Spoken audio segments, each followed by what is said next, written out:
આજે આપણે ખૂબ જ મહત્વના વિષય પર વાત કરવા જઈ રહ્યા છીએ જમીન વારસાઈના નિયમોમાં થયેલા નવા ફેરફાર વિશે। વર્ષ 2026માં જમીનના વારસાગત હક અને રેકોર્ડ અપડેટ સંબંધિત કેટલાક મહત્વપૂર્ણ નિયમો લાગુ થયા છે જે દરેક જમીન ધારક અને તેના પરિવાર માટે જાણવા ખૂબ જરૂરી છે। જો તમારી પાસે ખેતીની જમીન છે, પ્લોટ છે અથવા તમારા પરિવારની મિલકત છે તો આ વિડીયો અંત સુધી જરૂર જોવો।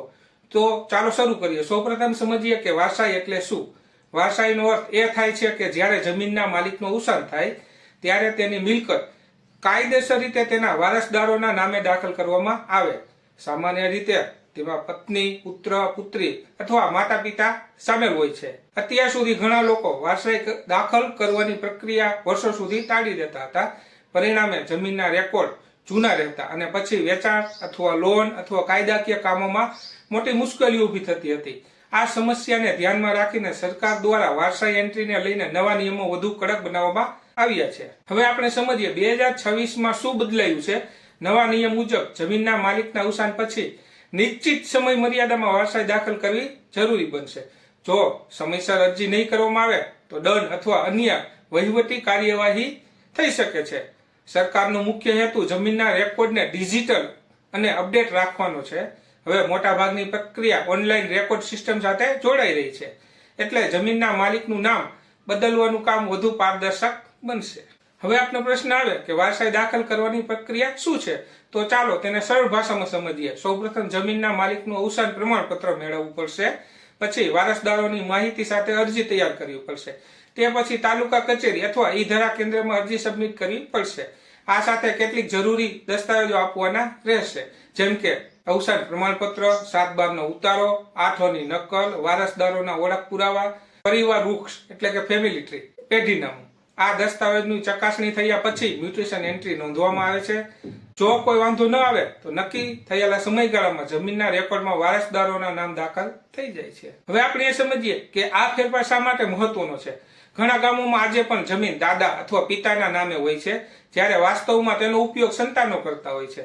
આ સ્થિતિમાં કાયદાકીય સમસ્યાઓ ઊભી થઈ શકે છે। ઉદાહરણ તરીકે જમીન વેચાણ અટકી શકે, બેંક લોન ન મળી શકે, પરિવારના સભ્યો વચ્ચે વિવાદ પણ થઈ શકે।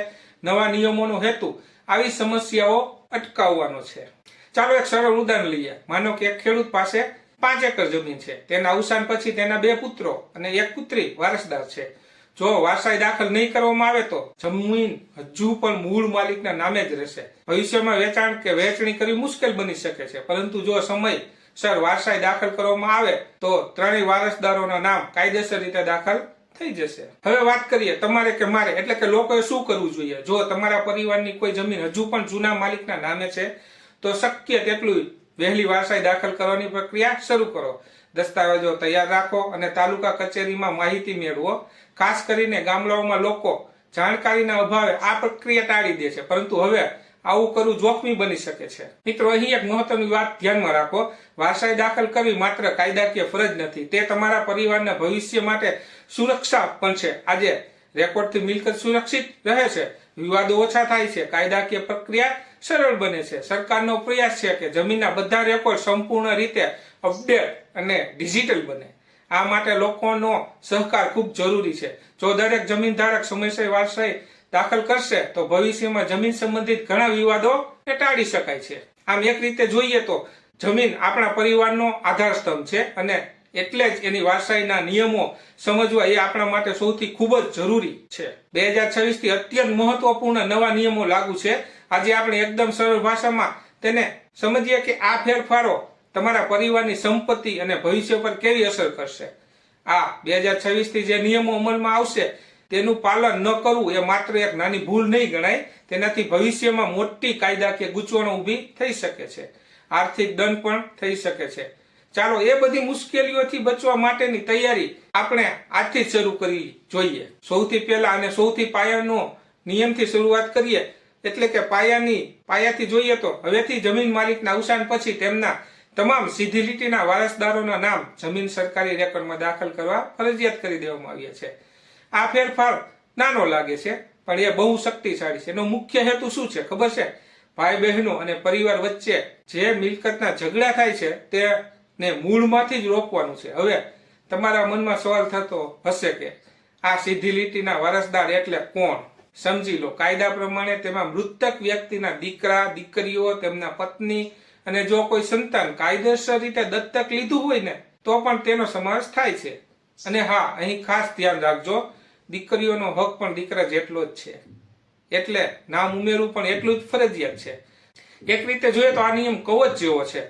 એ વાતની ખાતરી આપે છે કે કોઈ પણ કાયદેસર વારસદારોને, પછી તે દીકરો હોય કે દીકરી હોય કે પત્ની, એના હકથી કોઈ વંચિત ન રાખી શકે. ઘણીવાર આપણા સમાજમાં જોઈએ છે કે દીકરીઓના નામ ગણવામાં નથી આવતા, પણ હવે આ ભૂલ કાયદાકીય રીતે ચલાવી લેવામાં નહીં આવે. યાદ રાખજો, આ કાયદો માત્ર સંપત્તિની નહીં, સંબંધોની પણ રક્ષા કરે છે. તો આખી પ્રક્રિયા કામ કઈ રીતે કરશે? બહુ જ સરળ છે. બધા જ વારસદારોના નામ સરકારી રેકોર્ડ એટલે કે 7/12 ઉતારામાં ચડાવી દેવા. એકવાર બધાના નામ દાખલ થઈ જાય એટલે પછી જો પરિવારના બધા સભ્યો ભેગા મળીને એકબીજાની સંમતિથી કોઈના હકમાં ફેરફાર કરવા માંગતા હોય અથવા કોઈ પોતાનો હક જતો કરવા માંગતા હોય તો એ બિલકુલ કરી શકે છે. પણ યાદ રાખજો, શરૂઆત તો બધાના નામ ઉમેરવાથી જ કરવી પડશે. આ નિયમોનો હેતુ પૈસા અને હિસાબ કિતાબમાં એકદમ સ્પષ્ટતા લાવવાનો છે.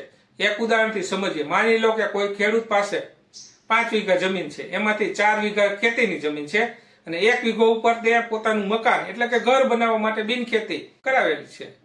હવે નવા નિયમ મુજબ ખેતીના 4 વીઘા અને એને થયેલી 1 વીઘા, આ બંનેના સરકારી રેકોર્ડ અને સર્વે નંબર અલગ અલગ હોવા ફરજિયાત છે. તેમજ ખેડૂત પરિવારોને વારંવાર એક મોટો સવાલ મૂંઝવતો હોય છે કે જો અમારી જમીન પર બેંક લોન ચાલુ હોય તો શું વારસાઈ થઈ શકે? શું અમારે વારસાઈ કરાવતા પહેલા અમારી આખી લોન ભરી દેવી પડશે? આ ચિંતા સ્વાભાવિક છે. નવા નિયમ સાફ કહે છે કે વારસાઈની પ્રક્રિયા માટે એટલે કે વારસદારોના નામ જમીનના રેકોર્ડ પર ચડાવવા માટે જમીન પરની લોન તરત જ ભરવી ફરજિયાત નથી. લોન ચાલુ હોય તો પણ વારસાઈની પ્રક્રિયામાં કોઈ અડચણ આવતો નથી. પણ આ રાહતની વાત સાથે એક બહુ જ મહત્વની શરત જોડાયેલી છે, એ બરાબર સમજી લેજો. ભલે લોન ભર્યા વગર તમે વારસદાર બની શકો, પણ ભવિષ્યમાં જો એ જ જમીન વેચવી હોય અથવા ભાઈ બહેન વચ્ચેના ભાગ પાડવા હોય તો એ પહેલા બેંકની લોન પૂરેપૂરી ચૂકવવી પડશે. બેંક તરફથી બોજા મુક્તિનું પ્રમાણપત્ર એટલે કે એનઓસી લીધા પછી જમીનનું વેચાણ કે ભાગલા પાડી શકાય છે. સરકારે વારસાઈની આખી પ્રક્રિયા પૂરી કરવા માટે એક ચોક્કસ સમય નક્કી કરી દીધેલ છે. કાયદા મુજબ જમીનના માલિકના અવસાનના દિવસથી લઈને 5 વર્ષની અંદર વારસાઈની પ્રક્રિયા પૂરી કરી દેવી ફરજિયાત છે. પણ જો 5 વર્ષ સુધી રાહ ન જોતા પરિવાર પર દુઃખ આવી પડેલ હોય, એના 1 વર્ષની અંદર જ આ કામગીરી શરૂ કરી દેવી સૌથી ઉત્તમ છે. તેનાથી ફાયદો એ થાય છે કે ભવિષ્યની બિનજરૂરી દોડધામ, મુશ્કેલીઓથી બચી શકાય છે. જો કોઈ કારણસર આ 5 વર્ષ સમય મર્યાદા ચૂકી જવાય તો સરકારી નિયમ પ્રમાણે 1000 રૂપિયાનો દંડ ભરવો પડશે. પણ હું તમને સ્પષ્ટ કહી દઉં, અસલી નુકસાન આ 1000 રૂપિયાનું નથી. અસલી નુકસાન તેનાથી ઘણું મોટું છે. સમયનો વ્યય, વધતી જતી મુશ્કેલીઓ, જેમ જેમ વર્ષો પસાર થતા જશે તેમ જૂના દસ્તાવેજો શોધવામાં અઘરા બની જશે. પરિવારના નવા સભ્યો પણ ઉમેરાશે એટલે કે વારસદારોની યાદી લાંબી થશે અને જે પ્રક્રિયા આજે સરળતાથી પતી શકે છે એ 10 કે 15 વર્ષ પછી ખૂબ જ જટિલ અને ખર્ચાળ બની જશે. એટલે સાચી સમજદારી એમાં જ છે કે આ કામ સમયસર પતાવી દેવું જોઈએ. તેમજ જો કોઈ એવા વારસદારો છે જેમની ઉંમર 18 વર્ષથી ઓછી છે એટલે કે સગીર છે, આ નિયમ એ ખાતરી કરવા માટે છે કે કોઈ પણ સંજોગોમાં બાળકના ભવિષ્ય સાથે છેડછાડ ન થાય. અહીં ખૂબ જ વ્યવહારુ અને ગંભીર પ્રશ્નો ઉભા થાય છે. અહીં એક બહુ જ વ્યવહારુ અને ગંભીર પ્રશ્ન ઉભો થાય છે. માની લો કે વારસદારોના એક સગીર બાળક છે અને પરિવાર પર અચાનક કોઈ મુસીબત આવી જેના કારણે જમીન વેચવી ખૂબ જરૂરી બની ગઈ, તો શું કરવું? કારણ કે કાયદો એવું કહે છે કે સગીર બાળકના મિલકતના દસ્તાવેજ પર સહી ન કરી શકે. તો આ ગૂંચવણનો ઉકેલ શું હોઈ શકે? આવી નાજુક પરિસ્થિતિ માટે કાયદામાં એક સ્પષ્ટ રસ્તો બતાવવામાં આવ્યો છે. જમીન વેચતા પહેલા તમારે સ્થાનિક કોર્ટ પાસેથી પરવાનગી લેવી પડશે. કોર્ટની મંજૂરી મળ્યા પછી જમીન વેચવાથી જે પૈસા સગીરના બાળકના હિસ્સામાં આવે એ પૂરેપૂરી રકમ એ બાળકના નામે કોઈ રાષ્ટ્રીયકૃત બેંકમાં ફિક્સ ડિપોઝિટ એટલે કે એફડી તરીકે જમા કરાવવી પડશે. અને આ એફડી કરાવ્યાનો જે પુરાવો છે તેની રસીદ ફરીથી કોર્ટમાં જમા કરાવવી પડશે. પછી જમીનનું વેચાણ કાયદેસર ગણાશે. મિત્રો, આ પ્રક્રિયાને ઝડપી અને સરળ બનાવવા માટે તમારે કયા દસ્તાવેજો તૈયાર રાખવા પડશે અને આગળ શું પગલાં લેવા પડશે? જ્યારે પણ તમે વારસાઈ માટે અરજી કરવા જાઓ ત્યારે આટલા દસ્તાવેજો તમારી ફાઇલમાં તૈયાર રાખજો, જેથી વારંવાર ધક્કા ન ખાવા પડે. યાદી નોંધી લેજો. પહેલું, મૃતક નું મરણ પ્રમાણપત્ર, બીજું જમીનનો તાજો 7/12 અને 8 ઉતારો, ત્રીજું બધા જ વારસદારોના આધાર કાર્ડ અને પાન કાર્ડની નકલ, ચોથું વારસાઈ માટે ઓનલાઈન અરજી અને પાંચમું જો જમીન પર લોન ચાલતી હોય તો બેંકના કાગળો સાથે આટલી તૈયારી હશે તો તમારો સમય અને શક્તિ બંને બચશે. આ નિયમો માત્ર કાયદાકીય કલમો નથી પણ તમારા પરિવારના સુરક્ષિત ભવિષ્યની ચાવી છે. જો તમે સમયસર અને સાચી રીતે વારસાઈની કાર્યવાહી કરશો તો તમે માત્ર સરકારી દંડ કે કાયદાકીય મુશ્કેલીઓથી જ નહીં બચો પણ સૌથી અગત્યનું તમે તમારા પરિવારની સંપત્તિ અને એનાથી પણ વધારે કિંમતી એવા પારિવારિક સંબંધોને પણ સાચવી શકશો. એટલે જાગૃત રહો અને સમયસર કાર્યવાહી કરો. અંતમાં એક નાની વાત કહું તો કોઈ પણ કાયદાકીય પ્રક્રિયા શરૂ કરતા પહેલા સ્થાનિક રેવન્યુ કચેરી અથવા સ્થાનિક કાનૂની નિષ્ણાતની સલાહ જરૂર લો, કારણ કે દરેક કેસની પરિસ્થિતિ અલગ અલગ હોઈ શકે છે. મિત્રો, આશા છે કે જમીન વારસાઈના નવા નિયમો વિશે તમને સ્પષ્ટ માહિતી મળી હશે. જો તમને આ વિડીયો ઉપયોગી લાગ્યો હોય તો લાઈક કરજો, શેર કરજો ને ચેનલને સબસ્ક્રાઇબ કરો. હું ફરી મળીશ એક નવા કાયદાકીય વિષય સાથે. ધન્યવાદ.